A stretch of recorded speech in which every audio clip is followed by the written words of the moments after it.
Salam mənim dəyərli, əziz izləyicilərim, gözəl abunəçilərim. Buradan dəyərli salamlarımı göndərəcəm Əlizadə Zeynəb qızımıza. Onun yanında o ürək şəklini qoymuşam, boşuna qoymamışam təbii ki. Gözəl sözlərinizə görə, gözəl mesajlarınıza görə həqiqətən dərindən təşəkkürlərimi bildirirəm hər birinizə əzizlərim. Sizin bu SMS-ləriniz, mesajlarınız, ürək sözləriniz mənə həqiqətən güc, qüvvə verir və mənə həvəs verir ki, bu dərsləri sizlər üçün bölüşüm, paylaşım. Sizin kimi şagirdlərə dəstək olmaq lazımdır. Sizin oxumağınız üçün bizim əlimizdən nə gəlirsə hamısını, şəxsən öz adıma danışıram bir müəllimi olaraq, əlimdən gələn hər bir şey eləyəcəm. Yetər ki, siz dərslərinizdə yaxşı nəticə göstərin, öyrənin. Bunları niyə məhz 6-7-ci siniflər üçün çəkirəm? Çünki sizlərin kitabı dəyişilmiş və həddindən artıq bilirəm ki, çətinlik dərəcəsi biraz yüksəkdir. Siz onun mənimsənməniz barədə çətinlik çəkə bilərsiniz. Baxmayın, siniflərdə uşaqlar sayı çoxdur, bir müəllim bunu bacara bilməyə bilər. Tək müəllim hamınıza birdən yetməz. Ona görə də bunu çəkirəm ki, hansı uşaqlar ki, dərsdə müəllim sayəsində başa düşməyibsə, mən də bir müəlliməyəm, şərt o deyil ki, məktəbdə mən sizə dərs demirəm və yaxud da deməliyəm. Buradan da öyrənə bilərsiniz. Çalışın, bizimlə qalın, mənimlə qalın və dərslərimdən yararlandığınızı gördükcə mən daha da həvəsləndim. Əlizadə Zeynəb qızımıza salamlarımı göndərirəm. Ayşə Əliyeva qızıma salamlar. Nuray qızım Həmzəyeva daimi izləyicimdir. Çox gözəl sözlərin sahibidir. Çox təşəkkür edirəm Nuray buradan sənə. Leyla Səfərəliyeva qızıma salamlar. Əkbər oğluma salam. Ruki Qaban, bilmədim bu adı hansıdır, soyadı hansıdır. Hər halda bir ləqəbdir. Yenə də buradan da o Rukiyə salamlar göndərirəm. Rəvan Həsənzadə balamıza salamlar. Tövfə qızıma salamlar. Ziyadzadə Ayan qızımıza salamlar. Ola bilsin ki, kiminsə SMS-ni dəyərləndirmədim buradan. Ola bilər ki, yadımdan çıxar. Amma İnanın ki, həqiqətən o SMS-ləri oxuduqca mən bir başqa hisslər keçirdirəm. Bunun üçün hər birinizə, bütün o gözəl sözlərin sahiblərinə təşəkkürümü bildirirəm. Necəfov Elcan balamıza salamlar. Aynişan Namazlı qızımıza salamlar. Səhv eləmirəmsə Aynişanın da mesajını mən oxumuşdum və onun adını dediyinə görə qeyd etməmişdim. Amma bugün qeyd edirəm və sevərək də salamlarımı göndərirəm. Kərimzadə Zəhra qızımıza salamlar. Samirə qızıma salamlar. Ayan Tağızadə balamıza salamlar. Mən bəzən oxuyuram mesajları, indi arada hər dəfə söz danışıram. Mesajları oxuyuram, bəziləri yazır ki, müəllimə mənim də adımı yazın. Ancaq adını qeyd eləmir. Mən də orada YouTube'da qeyd olunan adla, yəni saytın öz, belə deyək də, YouTube səhifəsinin adını yazıram. Yazırlar ki, müəllimə o anamın nömrəsi, anamın adıdır və yaxud da atamın adıdır. Onu bəs özünüz adınızı yazın axı müəllimə. Buradan fala baxanda öyrəm ki, mən bilim sizin adınız nədir.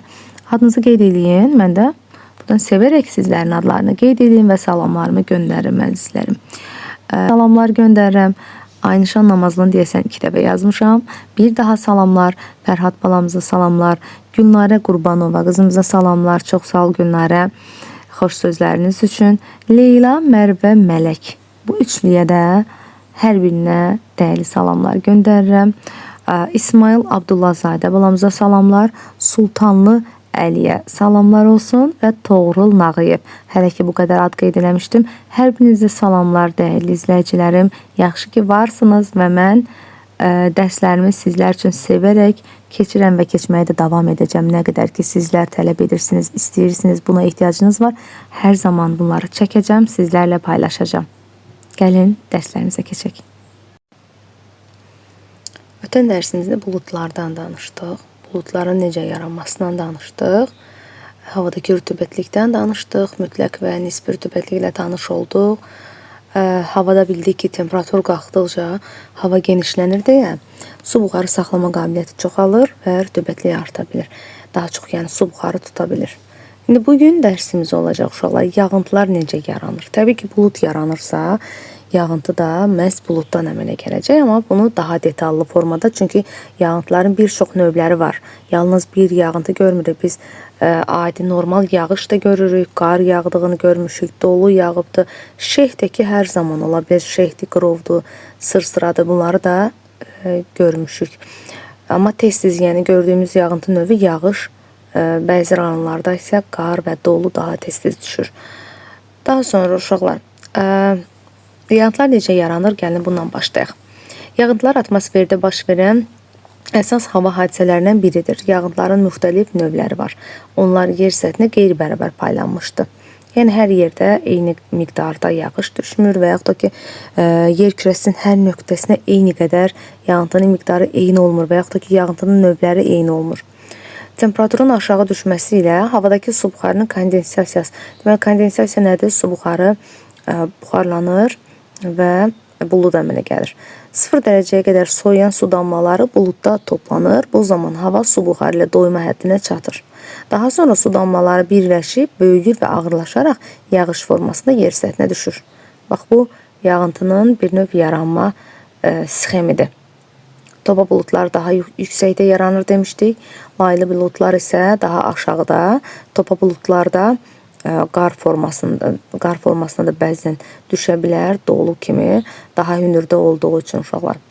Baxın, dolu necə formalaşır, diqqətiniz burada olsun. Deməli, buludda su damlaları aşağıda göründüyü kimi su damlaları yuxarıya qalxdıqca donma baş verir və dolu formalaşır. Hər dəfə biraz yuxarıya getdikcə dolu hündürləşir, daha da genişlənir, böyüyür yəni. Daha yuxarıya getdikcə dolu böyüyür və artıq göründüyü kimi təhlükəli bir təbiət hadisəsində dolu.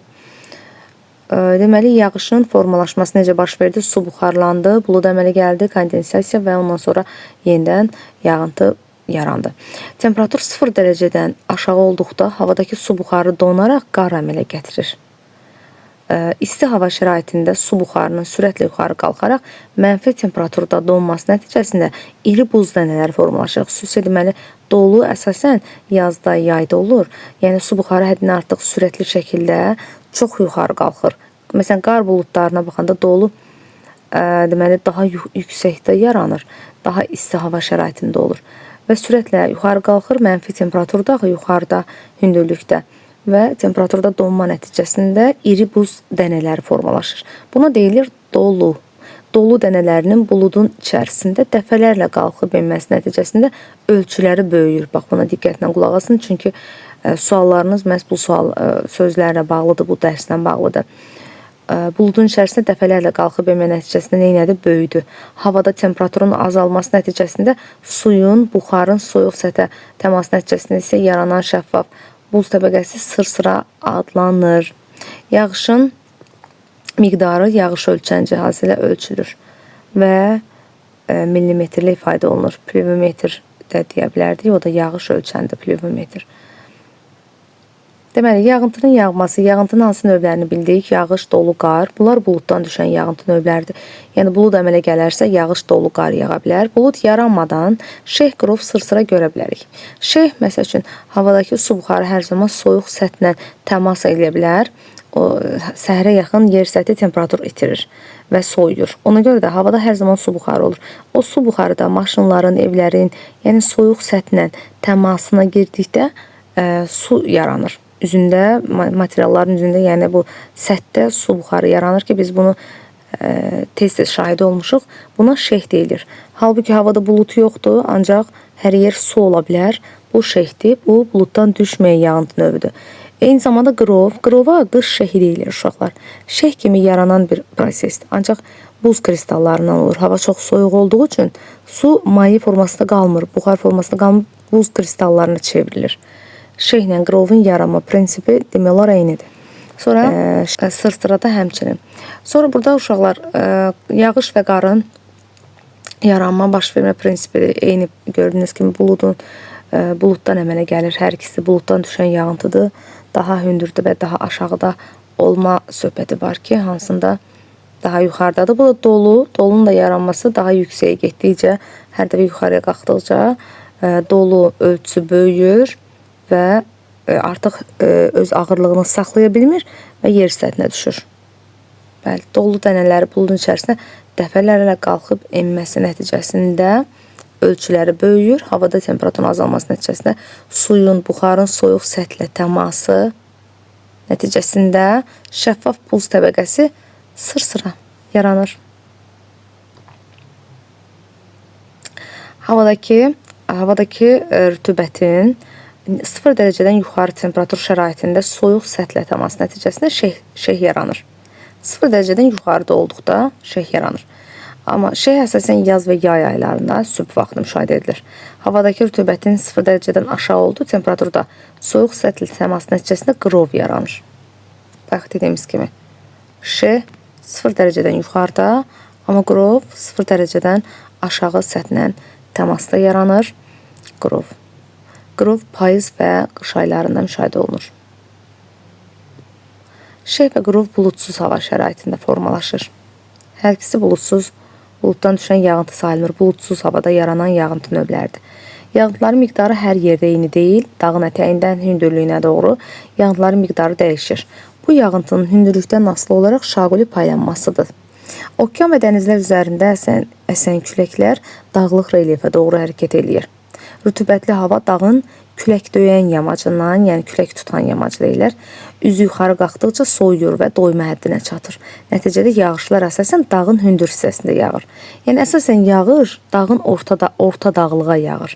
Yüksək dağlıqla dağ ətəyi hissələrdə yağıntı az olur, amma ən çox orta dağlıqda buludluq çox yarandığı üçün ən çox yağış da orta dağlığa düşür. Rütubətli hava dağın külək döyən yamacına üzü yuxarı qalxdıqca soyuyur və doyma həddinə çatır. Nəticədə yağışlar əsasən dağın hündür hissəsinə yağır. Daha sonra rütubətini itirən quru hava dağı aşaraq digər yamacla üzü aşağı hərəkət edir. Yamacla aşağı enən hava genişlənərək qızır və rütubətini itirir. Nəticədə dağdan enən isti və quru külək əmələ gəlir. Deməli, yağıntıların, bu da şaquli paylanma prinsipidir. Sol tərəfdə göstərilib qəşəng şəkildə. Bu necə baş verir? Dənizdən gəlir. Dənizdən gələn rütubətli hava dağın ortasında bulud əmələ gəlir, yağıntı yağır. Ən çox bax bu hissə hündür hissəsinə.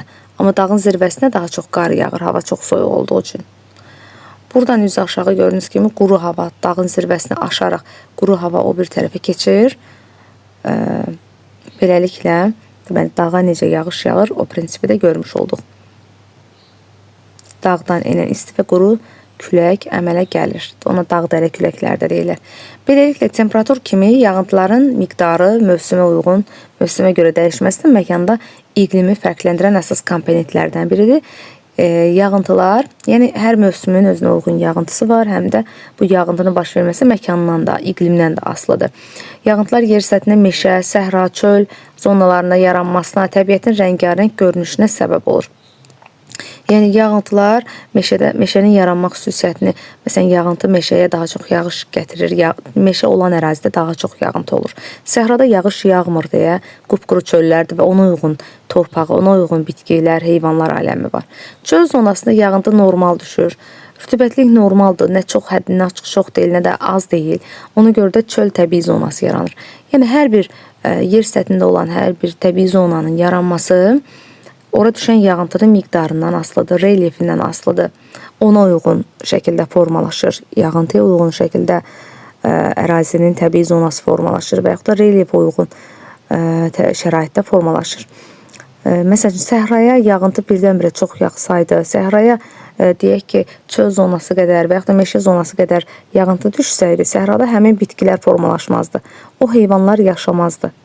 Hər bir təbii zonanın öz yağıntısına, öz relyefinə uyğun olaraq bitki və heyvanlar aləmi, eləcə də torpaq örtüyü formalaşır uşaqlar. Bu dərsimiz çox maraqlıydı. Bir çoxlarımızın məlum olduğu, bir çoxlarımızın bildiyi dərslərdir bunlar. Sadəcə biraz daha elmi cəhətdən üstünə düşdük, öyrəndik. Bu da qrov və şeh. Sol tərəf şeh, sağ tərəf qrovu göstərir. Eyni prinsipdir. Sadəcə qrov daha çox soyuq səthlə 0 dərəcədən aşağı temperatur şəraitində soyuq səthlə təmas nəticəsində qrov yarandı. Belə və şəffaf buz təbəqəsi sıradan da danışdıq. Gəlin tapşırıqlarımızın izahına keçək. Deməli, yağıntıların əmələ gəlməsi üçün baş verən proseslərin ardıcıllıqla, deməli, birinci nə yarandı? Birinci buxarlama oldu. Daha sonra kondensasiya, yəni buxarın mayenin buxar halına çevrilməsi, bulud və yağıntının yaranması. Kondensasiya nəticəsində bulud əmələ gəldi və buluddan yenidən yağıntı formalaşdı. Buluddan düşən və buluddan düşməyən yağıntılar arasında fərq nədir? Bayaq da dediyimiz kimi uşaqlar, yağış zamanı su buxarı buluddan kondensasiya uğrayır və yağışa çevrilir. Şehkrov sırsıra isə yer səthinə yaxın hissədə havanın soyuması nəticəsində əmələ gəlir. O artıq buluddan əmələ gəlmir. Buluddan yaranmır. Ona görə fərqləri bundan ibarətdir. A və B şəkillərini müqayisə eləyin. Yağış və qar yaranmasına görə necə fərqlənir? Yağış və qarın hər ikisinin buluddan yaranma mərhələləri oxşar olsa da, əsas fərq temperatur şəraitinin müxtəlif olmalarıdır uşaqlar. Yağış da, qar da ikisi buluddan əmələ gəlir. Bu oxşarlıqdır. Fərq ondan ibarətdir ki, buludda temperatur 0 dərəcədən aşağıdırsa, qara çevrilir. Amma 0 dərəcədən yuxarıda müsbətdirsə, yağış yaranır.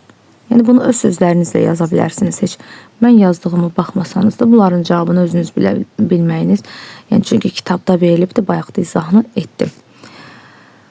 Şəkildə verilən prosesi izah edin. Buludda buz hissəcikləri su buxarının donmasına əmələ gəlir. Zərrəciklər cazibə qüvvəsinin təsiri ilə buludun dibinə düşür. Lakin buludların içərisindəki güclü hava axını ilə yenidən yuxarı qalxır. Buludun yuxarı hissəsində daha çox kondensasiya olmuş su buxarı ilə qarşılaşır. Bu da buz hissəciklərindən donaraq yenidən daha çox, yəni əlavə bir buz qatına əmələ gətirir və bu əlavə olduqca bunlar proseslər dəfələrlə baş verdikcə kiçik buz kristalları böyüyür və doluya çevrilir. Daha da böyüyür. Siz bunu bu şəkildə yazmasanız da olar, öz izahınız kimi kitabınızda olduğu kimi də yaza bilərsiniz.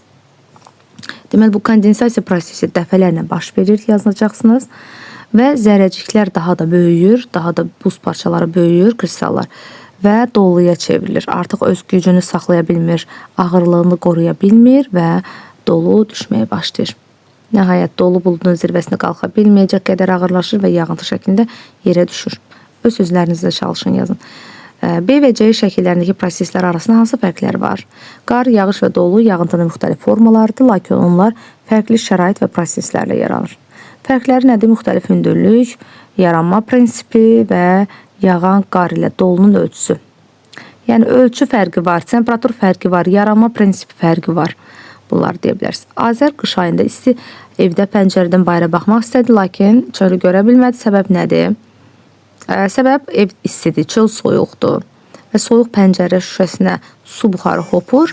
Bunun nəticəsində çöldə soyuq temperaturdan asılı olaraq şüşədə su damlaları yaranır və çöldəkiləri görmək çətinləşir.